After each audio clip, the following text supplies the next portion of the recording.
Welcome back to Addicted to Recovery. I'm joined as ever by Max Thomas, my dear friend and co-host. How are you, mate? Yeah, I'm good. Thanks, man. You? Good to be back. We've got a big one today. Really big one. We're starting to talk about the steps. Yeah. And today we are going to talk about step one. Max, tell the people, what is step one? Step one, we admitted we were powerless over our addiction and that our lives had become unmanageable. That's true to me. Is that true for you? Yes. So I personally think that there's two reasons to formally work step one. We're either new to recovery and we've just fought and lost like a horrific battle with drugs, or we've been around a while, we've been abstinence from drugs, but we've discovered that our disease has become active in some area of our lives, forcing us to face the powerlessness and the unmanageability of our lives once again. So today we're going to focus on what it was like for us when we first come in and we first worked step one. So basically we just got our ass kicked by drugs. Yeah. For me and you, it was drugs. For anyone else, it could be any number of things. You know what I mean? Substances, gambling, drinking, sex. It could be any number of things. But for me and you, it was drugs, and it was the same drugs. The people know what our problem was with. You know what I mean? For me, it was mainly cocaine, and for you, it was cocaine and booze. Yeah. It's two dangerous ones, right? Really dangerous. So look, we're not here trying to take the place of someone's sponsor. No. We're just going to talk about our experiences with going through these steps and the changes that it's made in our lives, basically. So we've picked some questions from the step working guide that is available in our fellowship, and we're going to answer some questions for you. So the first section is talking about the disease of addiction, right? So I know now coming in, or I know now compared to when I first came in, that this stuff is not, I never really had a problem with a specific substance. My problem was with the disease of addiction, right? Yep. So outside looking in, it's like, oh, he's got a drug problem. I never had a drug problem. No. I had a problem living life. Yep. And the drugs were the solution to the problem, right? And it's really difficult to explain that to someone. And it's really difficult to get your head around when you first come in, because it's just like, oh, if I stop taking the drugs, then I'll be okay. Yeah. And that's just not true. Like, I'll stop taking drugs, I'll get worse because I haven't got a program to work. So, well, it says, Chrissy, doesn't it?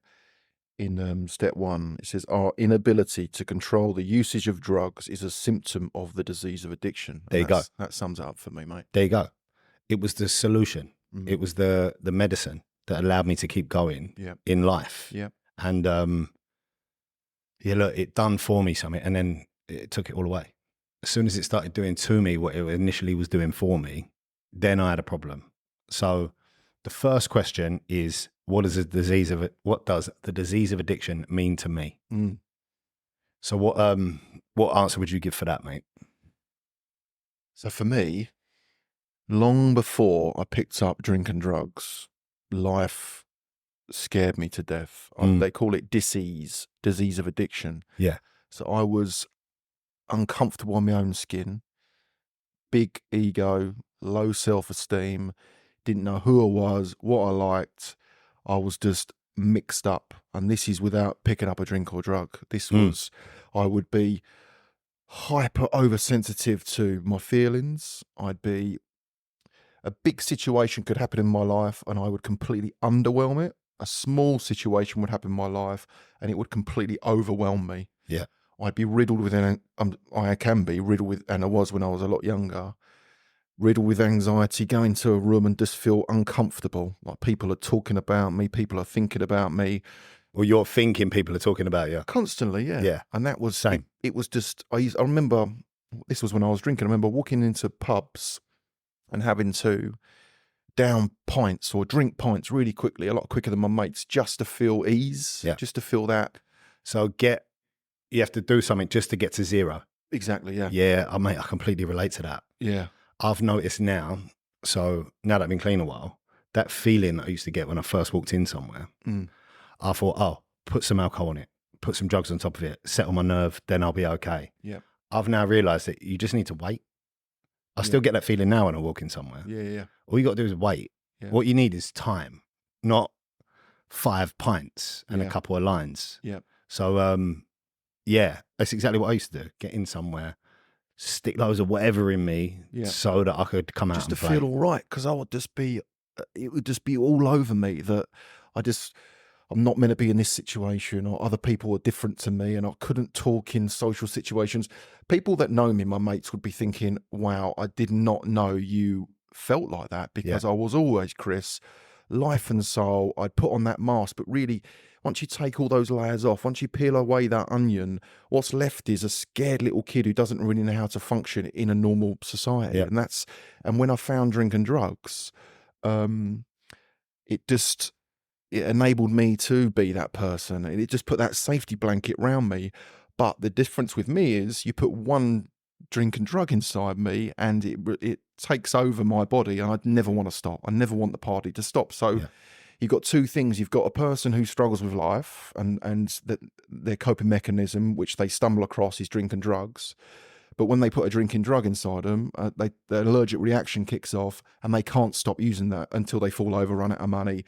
The missus is so on top that you've got to crawl back home. That is the disease of addiction right there for me. Yeah. And look, I completely agree. So what makes me an addict is the disease of addiction, not the drugs, not my behavior, my disease. So there's something in me that makes me unable to control my use of drugs. It's the same thing that makes me prone to obsession, compulsion, and act out in all these different ways. It's the disease of addiction, not a specific substance. So once I got my head around that, you can sort of move forward. You know what I mean? And look, I loved going through this step working guide. It was so thorough. I know there's other ways of going through the steps, but it was just like black and white, answer each question. By the end of it, you've worked the steps. It was really simple for me. You know what I mean? It's not like, oh, have I done it yet? Have I not done it yet? It's just in black and white. You get it done. I think the penny dropped for me, matey, when I stopped using drink and drugs. And I thought all my problems would go away. I'd magically become this person that was okay and could deal with life and could pay his council tax and could open letters and all those small little things that I was terrible at when I was using. But then I put down the drink and drugs, and I was still that scared little boy. So for me, it got worse. It proved to me that I suffered with a disease, and the drinking and using was just something that I used as a coping mechanism for that. And it was, when I first came into recovery, that wasn't what my head was saying. My head was saying, put down the drink and drugs and my problems would go away. And I suppose I put down the drink and drugs, and that's when my journey began into actually understanding what this illness is all about. And I think that's what's so confused in society, that people think, you put down the drink and drugs and he's back to normal. We got Chris back, we got Max back, he's back in the game, he's back being a dad. But really, without a program in me, they use the terminology dry drunk, don't they? So someone without a program that's clean. Start raving sober.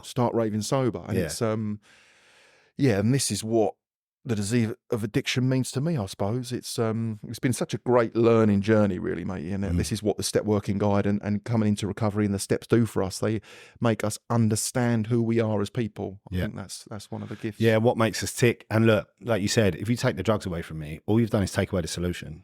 And I'm now worse than when I was living in that world, and I had something that, like you said, was like a little safety blanket that was allowed me to get through life. You take that away. I remember there's a situation, my older brother, bless him, was just like, just fucking stop doing gear. Like, just stop it. And I'm like, first of all, I can't stop. Then if I do manage to stop, I can't cope without it. And that's the main thing, I think, that the normal person can't get their head around. My wife used to say it to me all the time, why are you doing it? Why are you doing this to us again and again and again? And my response was, I don't know. Because I didn't set out to do those things and act that way and behave in those ways. But it's just, life got so, I suppose, intimidating that the only option for me, because I didn't have a program, was to drink and use. But try and explain that to your spouse who isn't an addict. Do you know what I mean? And with two beautiful kids upstairs and you're not around and you keep doing this stuff. It's quite hard for her to understand. She gets it now. She totally understands it now. She knows that if I don't go to meetings, don't speak to my sponsor, don't speak to my network, don't speak to my sponsees, I slowly start becoming that person again. Yeah. I slowly start becoming that Of course person, you do. and life starts to intimidate me again. And what do? I react in different ways, and my behaviour gets off key, etc. Yeah. Well, there's a question that touches on that in a bit. Yeah. And we'll come to that in a minute. So look, the disease of addiction affects us in many ways, right? So there's a great question. How has my disease affected me physically, mentally, spiritually, and emotionally? Mm. Physically, it's almost, that's the obvious one, right? Yeah. If you looked at me towards the end of my using, I was like 50 pounds underweight. My face was drawn out. Yeah. My skin was terrible. Yeah. My body was shutting down. I'd been hospitalized multiple times, but I was dying. Yeah. So physically, that manifestation was easy to see. Yeah. Mentally, I'd like lost my grasp on reality. I used to get so confused. I remember there was this time, I was thinking about this last night. I was booked to go on one of my mate's stag do's. And I got so confused one night, like out my nut on my own. I packed. I'm like, fuck, the holiday's at 4 a.m. I've got to be on the plane in the morning. And I packed my suitcase, running around getting everything ready. The trip wasn't for 2 weeks. How fucking off key. Yeah. So like mentally, I was on another planet. Like, and then turns out the actual stag do was 2 weeks down the line. I didn't even end up going because I was too fucked. I couldn't get there. You know what I mean? I was just like unavailable. Yeah. Probably a good thing that I didn't go. But saying that, I probably just used on my own anyway for the whole week. You know what I mean? Like emotionally, I was numb. I mentioned on a previous podcast about when my granddad passed away. Yeah. And it was just like, I found it so difficult to feel anything. And yeah, mate, spiritually just bankrupt, like completely bankrupt. Yeah. I'd cross so many of them invisible lines, like, oh, I'm never going to do that. And then I'll do it. And then it's just like, oh, I've done that, so I'll do that again. I was like filled with shame and guilt. I just literally didn't think I deserved to be alive anymore. You know what I mean? So all 4 of them aspects of this disease, I was just like firing on all cylinders, mate. I was in a real bad way. Yeah. How's your experience around that? Physically, I sort of, well, in my head, I thought I was holding it together, to be honest. But I was in hospital a few times, and when you go into hospital for like drinking excessively or using too much cocaine, the nurses in there, quite fucking rightly, are not Best pleased. they're not best pleased to have you in there because they got more important people to look after. So, But when you think about it, right, is that right? yeah, I can sort of understand it now. I Chris, do you know understand I what mean? they're saying, right? Yeah. But this is sort of what we're trying to touch on, right? You're someone who's got a incurable, fatal disease. Yeah, yeah, The symptoms have kicked in. yeah, You're now hospitalized because of it, yeah. Very true. I know and what you're getting sneered at. Yeah, no, I get you. Yeah, You know what I mean? It's like, yeah, you put the drugs inside you. You put the drink inside you. No Yeah. one forced you to do it physically, but Yeah. your disease forced you to do that. yeah, This is why this stuff is so difficult, yeah, because exactly like we know Mm. what this disease is. yeah, You got hospitalized because of it, yeah. and you basically got told to get out. Mm. So yeah, I remember Tricky going one, to the isn't it? doctor a few times, and when my mouth just used to swell up horrendously, like I wouldn't be able to talk, and my tonsils, it just and all. And I remember breaking down to my GP once and just said, "Look, I've got a cocaine problem," and he was shocked. Do you know what I mean? I don't think a lot of people go in and say that, and he was No, I've shocked. done And that. he didn't actually know he didn't know what to do really. He was like, "Wow, this is a little bit above my station." Sort Is it of thing. really? But it was I suppose it was one of them where I've been out for a few days. I can't remember too much, to be honest, but I've been out for a few days, and yeah, I just broke down, tears, and Yeah. do you know, there wasn't. I just said I need. But the baffling thing about it was, come the next Thursday, I was out and about again. Do you know This what I is mean? exactly what I was going to say. So I was saying emotionally I was numb. Yeah. Right? Every now and then it would just build up to a point, Yeah. and like the top would blow off, and I would just be like, I would break down, and I'd be begging for everyone's forgiveness. I'd be saying I'm so sorry, and I'd be begging people to not take, like my missus, to not take my boy away from me. Please don't leave me. I'll sort myself out. 2-3 days later, I'm back at it. Mm. It's powerful, right? Yeah, And that's what this step's all about. That powerlessness. It was just like, yeah, but left untreated, what do you expect? Do you know what I mean? You leave any illness untreated, and it's only going to get worse and worse and worse. Do you know what I mean? If you don't, and back then I just didn't know what I suffered with, and there's no surprise I was picking up gear on a Thursday after a bender the week before. There's no surprise because I was in such emotional turmoil and pain, and that inner void was so fucking strong that there's no other option. There's no other option. It's like when we see people relapse in the rooms and they're not putting in the work.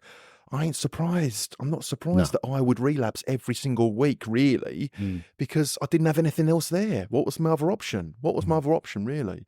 I remember one time, and I ain't shared this story much because it's a nasty one, really. It's because you talk about like the mental side of it, and I remember going out on a bender for 2-3 days, and it was the sleep deprivation that used to do me in, Chris. Do you know what I mean? That used to my brain used to just fall apart. It really did. And I think I got home and my wife, she had planned to go out on a birthday, whatever it was, and I was due to look after my 2 kids. And I remember my little girl getting up in the middle. She was a baby at this point, and I remember her getting up in the middle of the night and crying or whatever stuff that babies do. I couldn't remember her name, man. No way. It was that I was that sleep deprived. Only for a split second. Yeah. I came round, you know what I mean? But I just thought, fucking hell. Yeah. Jesus Break Christ. from reality. Like, what is going on here? Like you're hurting yourself so much that you can't actually, you've not got it in you to look after your little baby. And it was, like I said, I Split second. snapped out of it, but it was one of those moments, and I always remember it, and I got a lot of guilt, and I've done some work around it with my sponsor, but it's like you can take you to those places. Scary places. Spiritually, like you, I rocked up completely and utterly broken. Like I had this plan when I was growing up to be this dad and this husband and this son, and just addiction it took everything away from me, everything that was dear to me. And I rocked up at the first meeting, and they call it spiritually broken, spiritually bankrupt. And I truly believe that everyone deep down inside, there is some good, there's a good person in everyone for me, or a good spirit in everyone. But I talk about it in the rooms. My addiction had my spirit in such shackles. It was so, I talk about spirit on one shoulder and the addict on the other shoulder. And when I was out in addiction, the addict voice was noisy. It ruled the roost. And I came into recovery, and my spirit was really quiet, and it had nothing to say, and it used to just get dominated by my addict. Because you was feeding the addict. Exactly. I was feeding, you call it good dog, bad dog, don't you? I like that. And I was feeding that bad dog constantly. And coming into recovery, I started to feed the good dog, and my spirit came alive, and the addict gets quiet. Yeah, addict gets quiet, but it's always going to be there. Of course it is. It depends what... Yeah. It's always going to be a part of us. Look, that thing, it's like I've actually got something prepared for that sort of that thing a little bit later on. Like just moving through this stuff, right? The next section is called denial. So that was a huge part of my story. Yeah. Right? So it says in our literature, denial is the part of our disease that tells us we don't have a disease. When we're in denial, we're unable to see the reality of our addiction. We minimize this effect. We blame others. We compare ourselves with other addicts whose addiction seems worse than our own. Yeah. We may even blame one particular drug. One of the easiest ways to tell that we're in denial is when we find ourselves giving plausible but untrue reasons for our behavior, right? And the question I picked is, how have I blamed other people for my using? Which I used to do all the time, right? Yeah.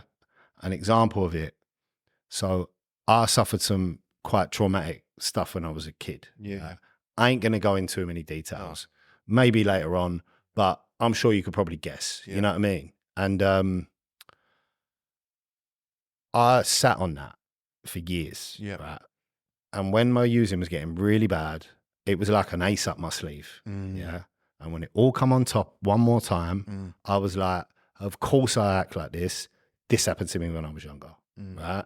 And everyone, like, I shocked them into having sympathy for me. Yeah. And I got another 6 months out of it. Yeah.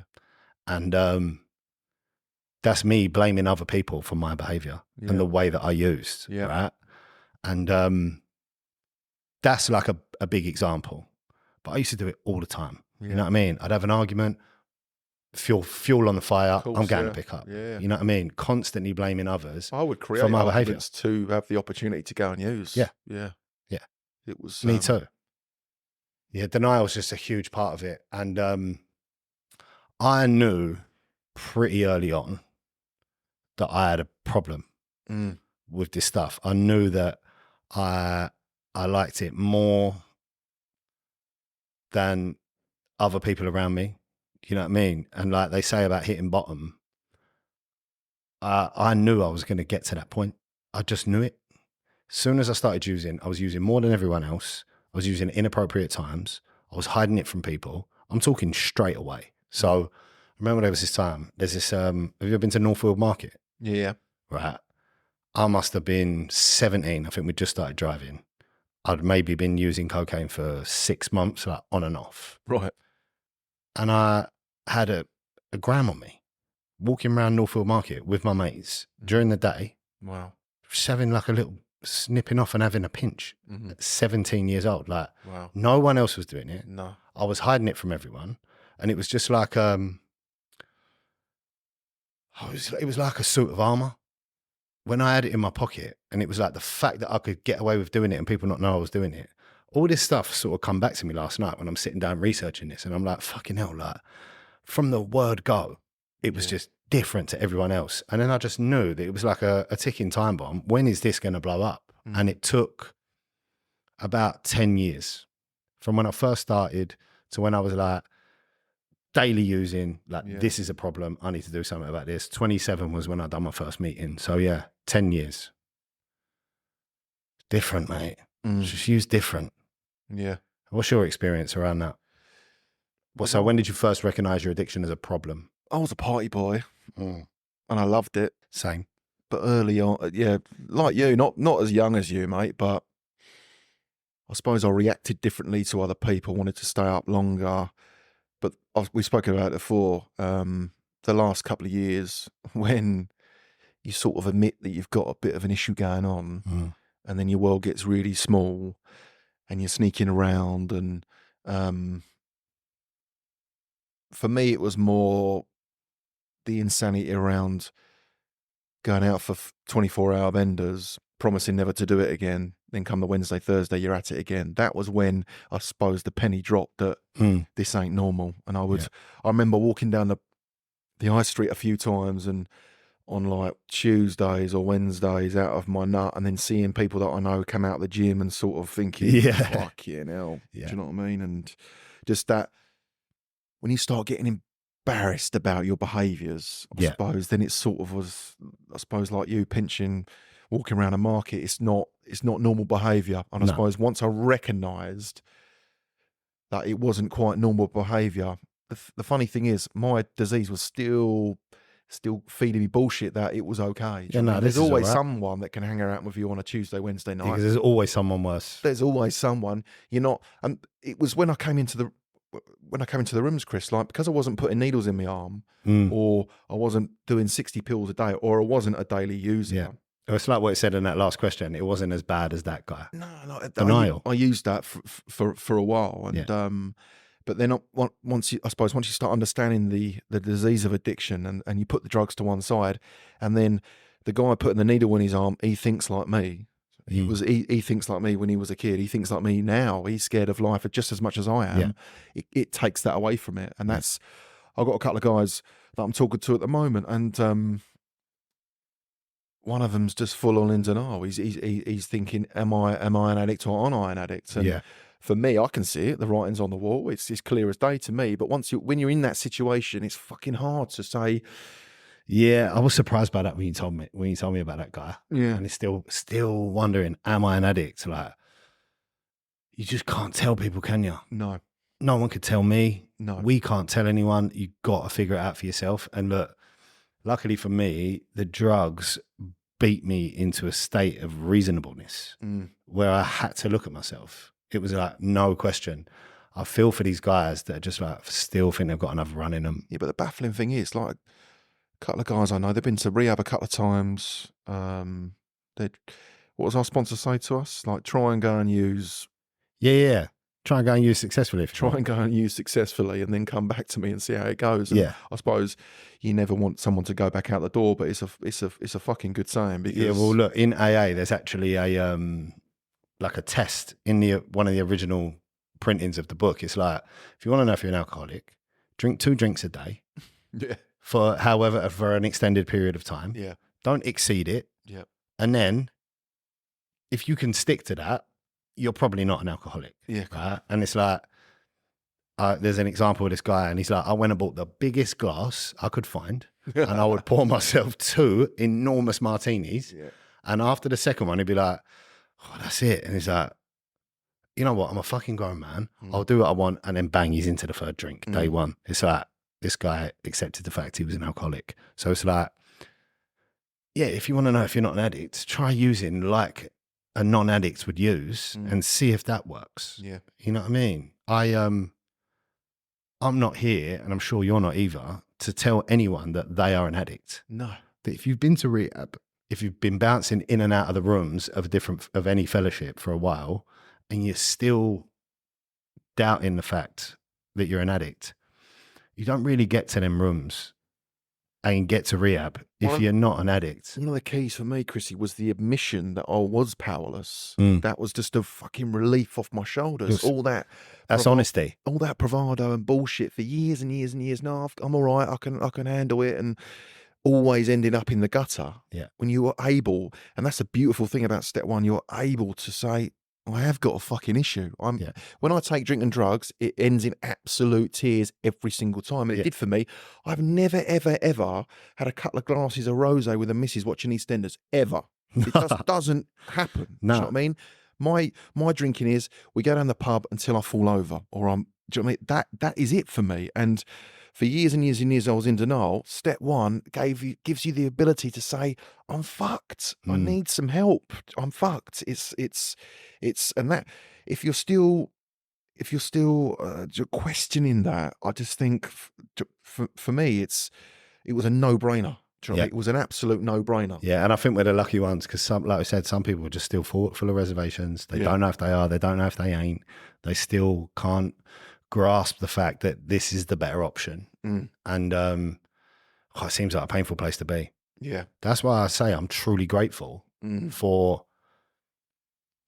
how everything happened and how bad it was and how quickly it got bad. And I mean, look, 15 years is not quick, but I see some guys 50, 55 coming in, bouncing in and out, and they've been doing it for however many years. It's relatively quick, still got a lot of living to do. Yep. And thank God I come in, and thank God I got honest and held my hands up and said I needed help. So the next section is all about powerlessness, right? So a little piece I pulled out of the text. We're powerless when the driving force in our life is beyond our control. Our addiction certainly qualifies as such an uncontrollable driving force. We cannot moderate or control our drug use or other compulsive behaviors. Even when they are causing us to lose the things that matter most to us, we cannot stop. Even when to continue will surely result in irreparable physical damage, we find ourselves doing things that we would never do if it weren't for our addiction. And I mean, whenever I read this stuff, it's just like I'm reading an autobiography of what my life used to be like. You know what I mean? That like, even when it's causing us to lose the things that matter to us the most, I still can't stop. I was thinking about a time when I had no money, right? I had my baby at this point. I had my missus. Don't get me wrong, I might have had some money somewhere, but nothing I could put my hands on, right? And I went looking for it in my house. And I grabbed hold of, it was like this change pot. It was like where my boy used to put all his little money. He's 18 months old. And we're like trying to like, this is where you put your pounds and that. And I took it out into the garden and I'm rifling through this change pot as fast as I possibly can. And my missus comes out the back door and just looks at me, and I'm like, I look up at her and she's like, what are you doing? And I'm like, even at that point, right, caught red-handed, rifling through my son's money box. And I tried making up something and twisting it round and manipulating the situation. 5 minutes later, I've got what I needed and I'm out the door going to pick up. And it's just like, I know, like it says there, it makes us shudder at the thought of doing these things. That's not me. No. That's not me. And the reason I know that's not me is because now I can look at it from the other side where I'm clean, and the love I've got for my boys, and how much I cherish the time we spent, and how much I want to nurture them and protect them. Yeah. And the fact that what I've got is theirs. Yeah. No questions asked. Yeah. And it's like, throw an addiction on top of it and an obsession to use, I will steal from my own children. Yeah, that's where it is. And it's that's powerlessness to me, because it's giving me goosebumps thinking about it. Yeah, mate. And it's like, I know how shameful that is, and I know how morally wrong that is, and I can't conceive of doing them things in the state of mind I'm in today. No. But back then, I would not think twice. Yeah, mad. It's just like, different person, isn't it? different person, completely different person. And that's why I'm so grateful that That's how powerful it is, though, right? This is mate. It's a rotter, isn't it? Yeah. It's a rotter. When I got step 12, so step 12 is what we say in the fellowship is when like a senior member in recovery takes a newcomer to one side and talks them through the process, or they might read step 1 out. And I had a bit of a moment with this lovely lady. I'm not going to name names, but she's like 25, 30 years clean. And I think I know what you mean. I was really on my arse. And she said, come round. I used to meet her at her house in Westcliff, like in my suit and that, and on a lunchtime. And I suppose that's where it. Then I wasn't seeing. I was booted out by this point, and she read out step 1, and I literally thought that she'd been speaking to my family. Yeah. She'd spoken to my wife. She'd spoken to my brothers and my sisters, and my mum and dad. Gone inside your head. I thought it'd been written about me. I remember welling up, and I was just blown away by it. And because I could just, I suppose, not that it got me from day one, Chris, but I just felt that relatability straight away. Do you know what I mean? First few shares that I heard, thank God that they were really relatable, and I was right into recovery. But that step 1, the literature was so it was so me, that I was like, it was, I suppose, undeniable. Yeah, you're in the right place. It was a real spiritual experience for me, man. It was beautiful, and the powerlessness. I can only sum it up. Like, I've had a beautiful day today. I went up to London with the kids, and my wife was there. We had some lunch. The kids did a few activities up in London. I was present. We weren't late for the train. I weren't hungover. Yeah, all that sounds like normal stuff. But powerlessness for me, I have missed so many of those days where my wife might have been a barbecue, something small, but in the summer, and I remember a few, and I was just KO'd on the sofa. Yeah, KO'd. Life just I was a passenger in my own life. Yeah, I saw that online recently. I was a passenger in my own life. Someone said to me, "How much of life do you want to miss? How much of life do you want to miss?" And I missed a fucking shitload because I was powerless to drink and drugs. I was, if I had a wedding the next day, or someone's birthday, or a special occasion, it would just, I wouldn't care. Once I was in the grip of it, I could end up just missing anything. It could have been something so important. And that's powerless for me. Wanting to be there, but then just the disease takes hold.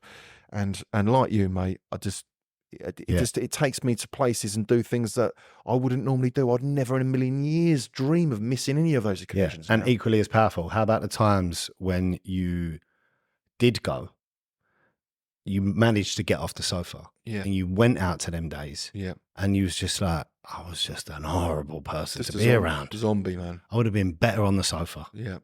But like, all right, I'll come. And I'm just like on the train, like everyone's giving me the can't do it. Yeah. You know what I mean? And they're the times when sometimes I would pick up for them things, because I knew that if I had a little bit of something there, I'd have a drink when we got out, and I'd try and sort of perk myself up in some way, and then start making it all about me again. Yeah. It's just reminiscing about this stuff and looking back just makes me think, like, this is why I work my program so hard. This is why I still go to multiple meetings a week. This is why I work with sponsees. This is why we talk so often and are doing this stuff. It's just like, if I don't stay in the middle of the boat and I don't work this stuff on a daily basis, I can go back there.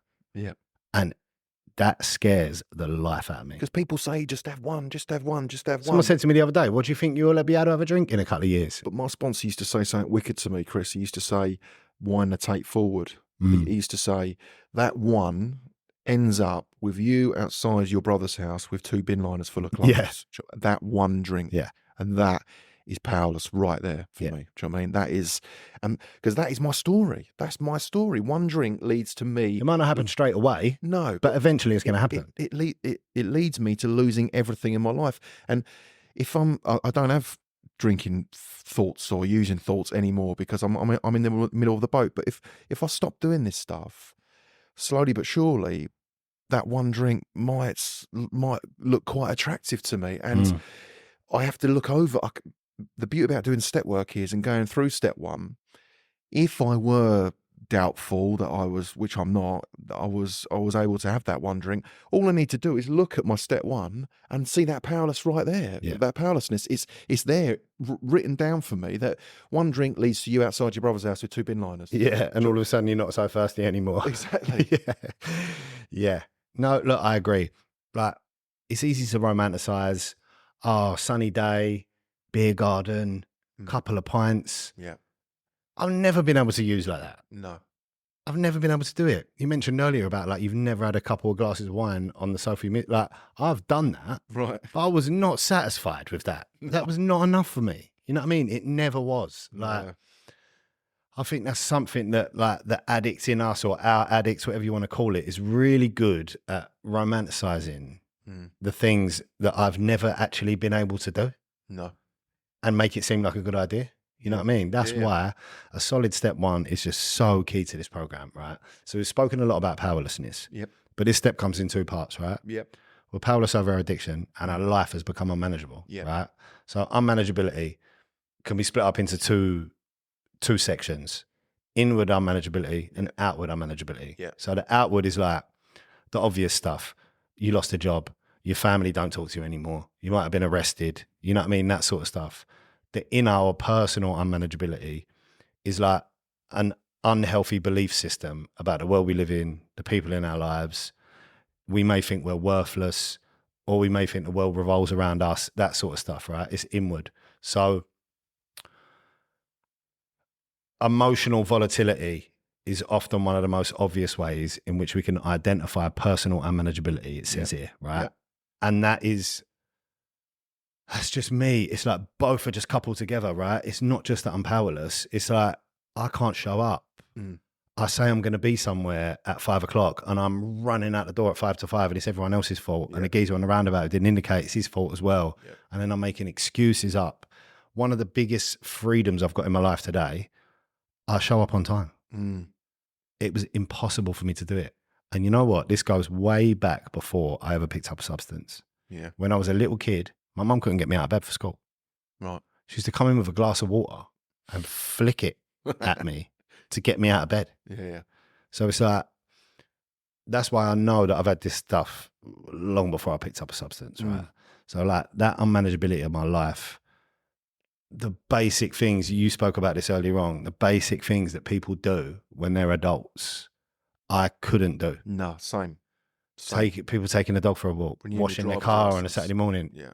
Exactly that. Insuring something, paying a bill, paying a parking fine. Jesus Christ. I've got a funny story about university. Well, it's not funny, but I went to do journalism at university, right? Right. I was good at English when I was younger. Okay. And, got into this university to do a sports journalism degree. Like, wow, this is like amazing. Yeah. This is what dreams are made of. Yeah. But I remember my mum, she used to do loads for me. She was my structure. She used to manage my life when I was a lot younger. Yeah. And I remember they drove me up to Staffordshire, up in Stoke, and I remember they got me unpacked in my dorm and all that sort of stuff, and it was all good, and the bed was going in, and the TV, and it was all meeting people and all this sort of stuff. So what age is this? 18? 17, 17, 18, yeah. Trying to act normal and trying to hold it down. And then I remember them driving away and thinking, fucking hell, what's going to happen here then? Yeah. So anyway, yeah, I just got stuck into. I wasn't really drinking and using at this point. Really, definitely not using. Maybe drinking, but not heavy drinking. But I suppose my heavy drinking really progressed at uni. But yeah, so what you got to do when, like, second day, you need to go and sign up for your course. Yeah, meet your tutor. Did I do that? No. I didn't do that because I was, and this is what I'm trying to say. Unmanageability.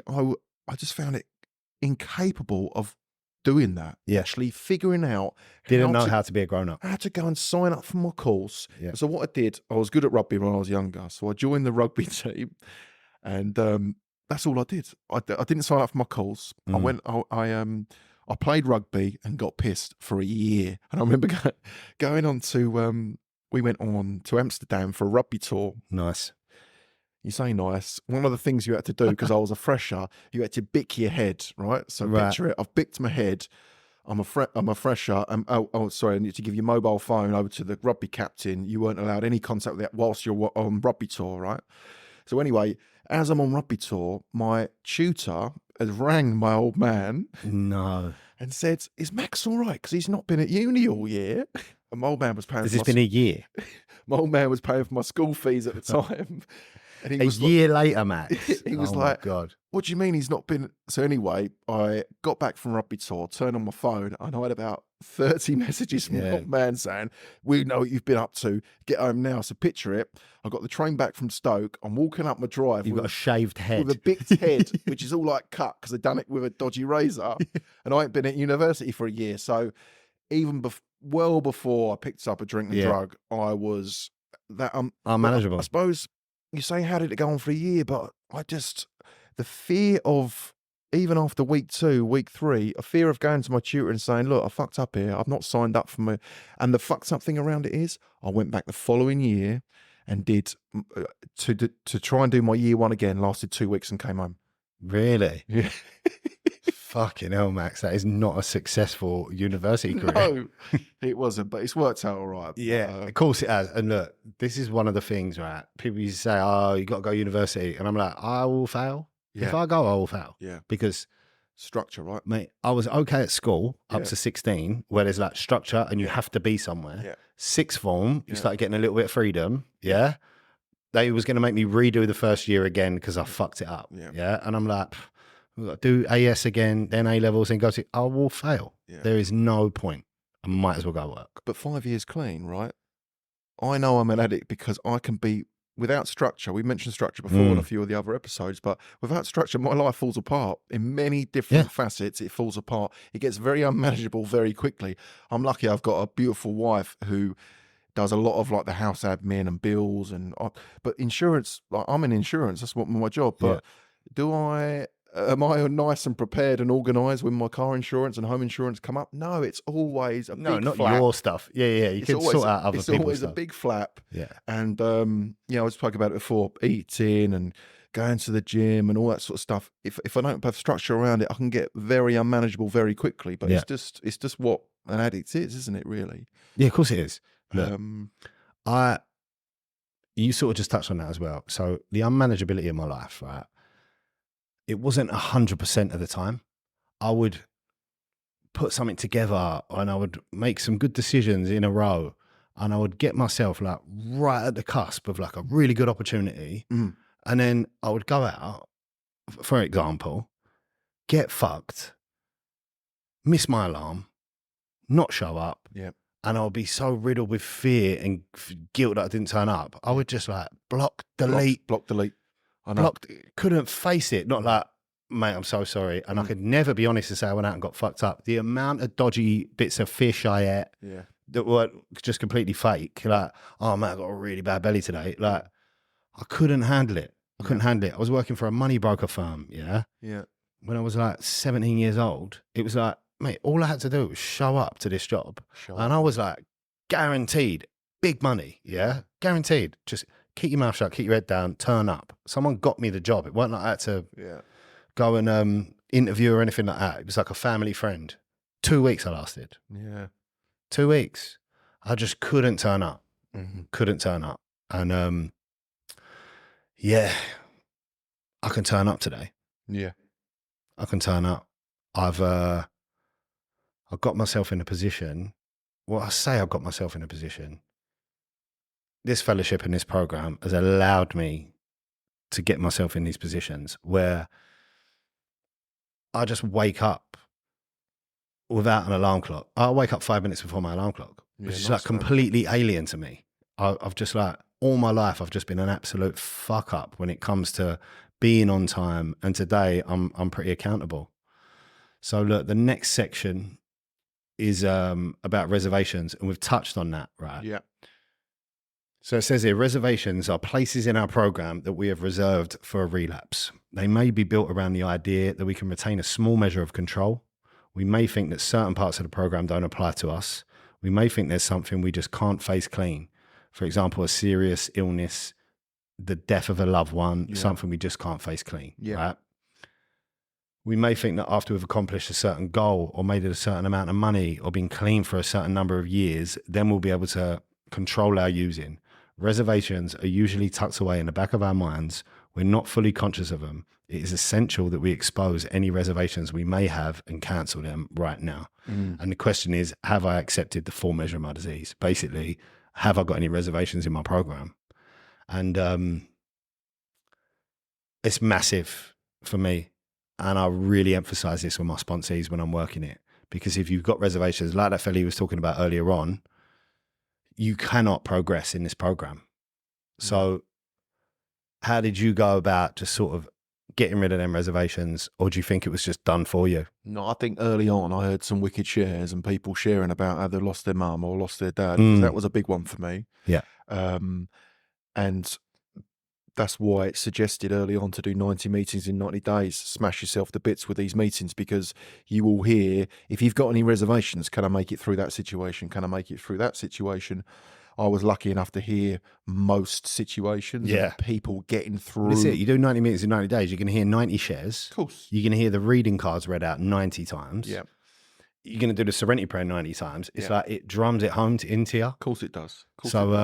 Yeah, go on, continue, mate. And I heard people share that he's lost his old man and the fellowship wrapped round him, and people sharing honestly about how they're feeling. And it was, me and my missus had a bit of a hard time when we came in. We went to marriage counselling, and I was just, that was maybe a bit of a reservation for me. If that wouldn't have worked out, which thank God it has, then I'd have been single again and out in the big wide world, and maybe that would have taken me back out there. But again, I took advice from my sponsor and worked it through, and me and my wife have got a wicked relationship. And I suppose that the stories that I heard and the shares that I heard early on in recovery dealt with any reservations I have. Yeah. Yeah. No, I completely agree. Yeah. Completely agree. Like, I thought, oh, if my missus leaves me, she takes my boy away from me. Yeah, it's a big one, isn't it? Oh, what am I going to do? Like, of course I'm going to use. Yeah. And it's like, you know what? No. If I use, that just confirms the fact that she should have left. Yeah. You know what I mean? Yeah. It's almost like I mentioned it earlier on in this podcast. I was beaten into a state of reasonableness by my addiction. I was done. Absolutely done. And like, ready to surrender. The next section is all about surrender. Right? They say that this is the only fight that you surrender to win, right? So that word surrender, it's almost like, oh, you're giving up. But it means the complete opposite in this program. Yeah. So we have to surrender. We have to put our hands up. And I don't think you can be fully surrendered and still have reservations. No. You know what I mean? I think that's like a paradox. You can't have the two. And I had my hands up. I was waving that white flag like for everyone to see. And I think that's part of the reason why I'm so open to talking about this stuff. Yeah. Because some people, and look, each to their own. I'm not telling anyone what to do with their recovery. But some people, it's an anonymous program for a reason, right? Some people don't want people to know. Some people can't for certain reasons with their jobs and stuff. Yeah. For me, maybe overshare sometimes, you know what I mean? But I don't mind putting it out there. And what we've come through, though, aren't we? Exactly. That's a big one for me. Exactly. I think as well, you mentioned rock bottom before. Like, if you've come from the gutter, for me, it was quite hard to have reservations, because it wasn't an option. Do you know what I mean? For me, I never ever wanted to go back there. I've been that low that I didn't have really. That's the time when something big happens like that, that someone like us who's got an understanding about feelings and emotions needs to step up, right? So I know that, God forbid, if anything happened to my parents, the rest of my family would need to lean on me. Yeah. So that's why I know that there's nothing, no human power is going to stop me from staying on this journey. I know it's not. Not me, not my self-will, not anything that happens. I know that because as soon as I take back the power of control or try and run my own life on my own will, I know what's going to happen. I've got so much evidence. Yeah. So much evidence. I've recently got a new phone and it just put all my old photos on it. And I was like, it goes back to like 2015. Wow. It's basically a diary of my life and what I was doing. And every now and then there'll be like something will pop up and I'll be like, oh my God, what was I doing? You know what I mean?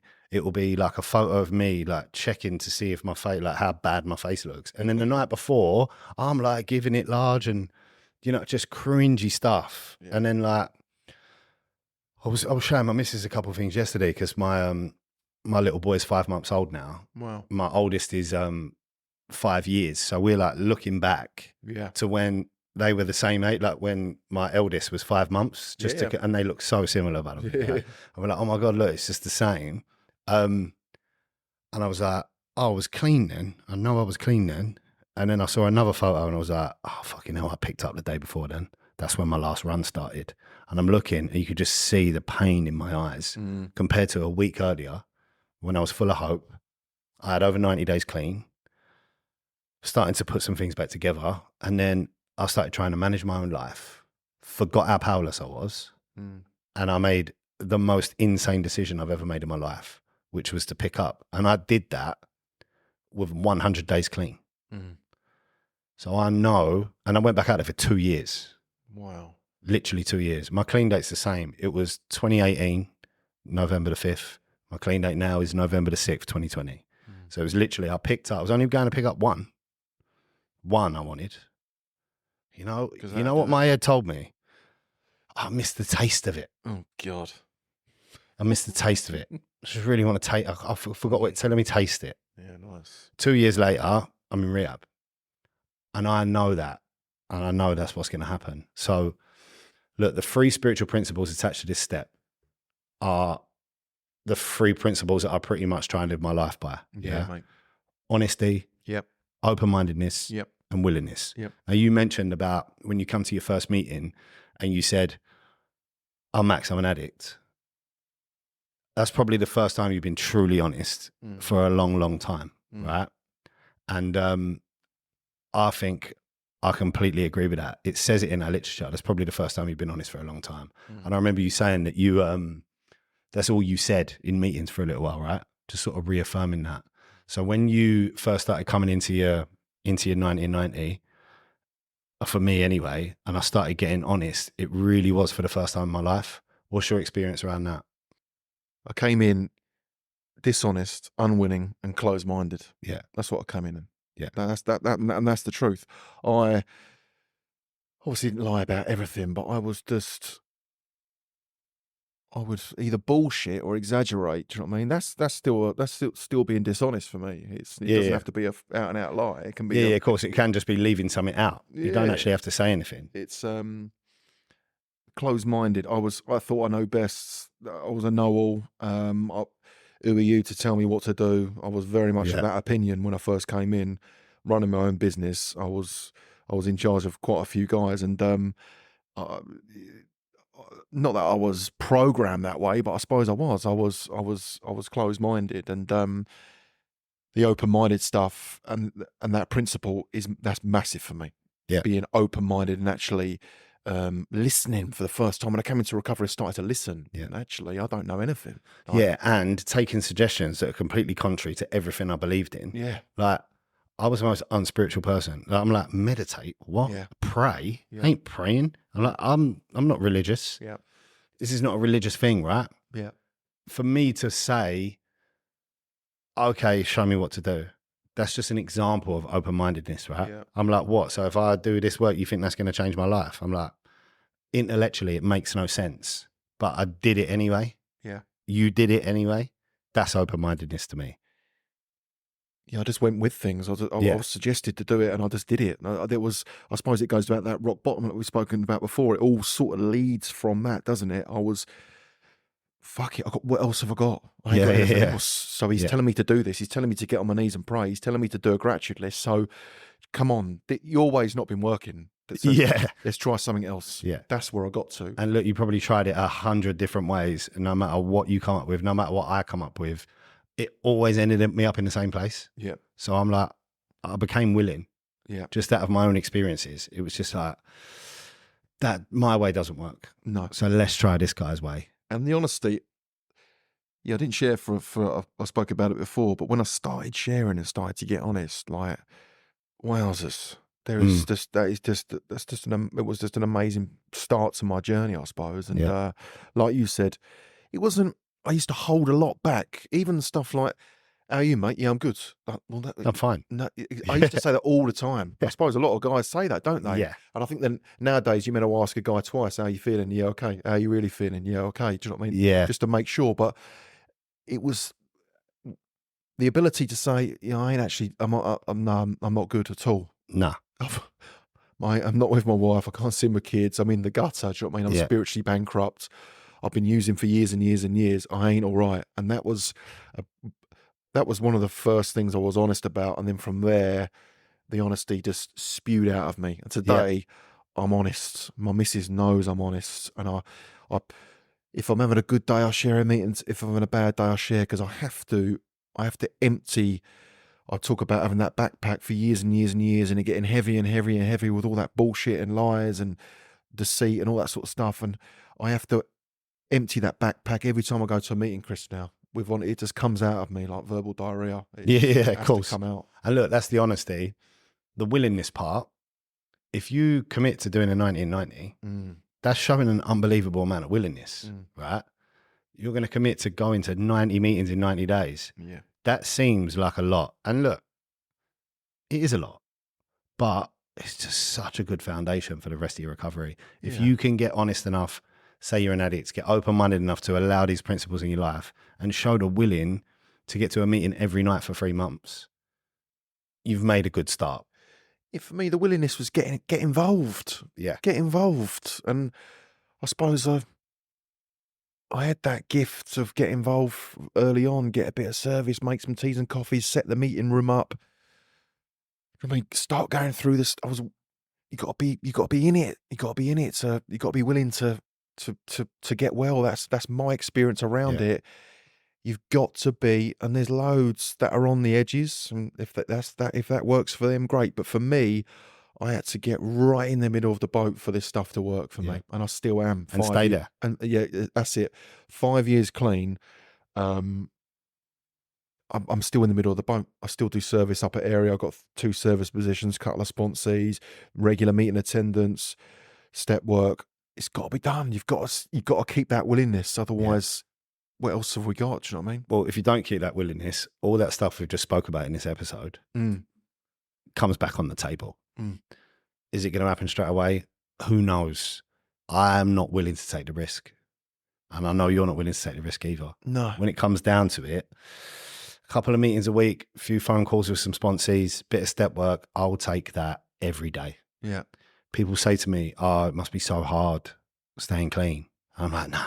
No. What's hard is living in active addiction.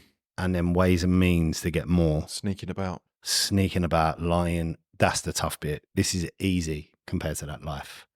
So look, we've come to the end. I hope that has give our listeners a bit more of an understanding about what step 1 is. Like I said, we're not trying to replace your sponsor here.